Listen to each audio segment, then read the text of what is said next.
bago ko to ligpitin tong sangyup salset, baka kasi may di pa alam kung paano to eh. Yan. Turo ko na lang bago ko itabi. Buksanan niya pa ganito. Yan. Yan. Ito siya.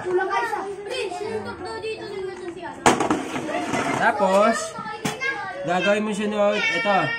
Siyempre babaliktad mo to kasi pag ganyan siya. Dapat nakalitaw to. Kasi papatong mo din yung lutuan. At pagbukas naman netong gilid, madali lang to. Ito. Angat nyo lang to. Yan. Angat pa ganon. Yan. Pag nabuksan nyo na yan, ito, butane. Buksan natin yung butane. Sanapin nyo yung nuts ng butane, yung parang hiwang ganyan. Yan. Ganyan, pag ganyan kasi yan eh. Sunod, ito ay angat. Ito. Yan. Yan. Papasok natin dyan sa butas na yan. Yan. Tapos, bitaw. Yan. Lock natin. Tapos dito, ilalak nyo to ha. Yan. Huwag nyo tong i-unlock. Ito, unlock. Pag binaba, lock. Huwag nyo to i-unlock. Ay, huwag nyo tong bubuksan. Pag naka-unlock, delikado yan. Dapat naka-lock siya. Tapos ganito lang pababa.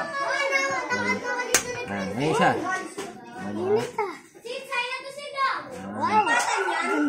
Tapos ito. Magkano ba to? 700? Ito, may hawakan to. Dito nyo hawakan. Tapos yung anong sa mantika, ayan o. May butas yan. Gantuluan na mantika. Pwede pa ganyan. Dito tutulo yung mantika. Pwede rin pagilid. Pwede rin pa ganyan. Huwag pa ganito kasi tutuluan dito eh. Ganyan nyo lang. Alay nyo lang. Ganun nyo. Tignan nyo kung maalog.